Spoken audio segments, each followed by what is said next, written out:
नमस्कार शेतकरी बंधूंनो, आपण पाहत आहोत गव्हाचं कुटार ज्याला म्हटल्या जाते ते कशा पद्धतीने शेतकरी आपला पेटून देत आहे व हे पेटून देऊन अशा पद्धतीने हे चुकीची पद्धत असून जमिनीवरचे जे सूक्ष्म बॅक्टेरिया आहेत हे 100 डिग्रीच्या पुढे जळून जातात। त्याकरता शेतकरी मित्रांनी याला डिकंपोज करावे, जेणेकरून वरील सूक्ष्मजीव ट्रायकोडर्मा असेल, NPKचे बॅक्टेरिया असतील, सर्व प्रकारचे सूक्ष्मजीव म्हणजे इवन गांडूळ जरी असेल तो सुद्धा याच्यामध्ये भाजून निघतो।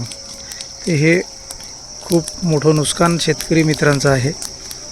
तरी आपण या गव्हाच्या पराळीला जाळू नये, जेणेकरून आपल्या शेतीचं नुकसान होणार नाही।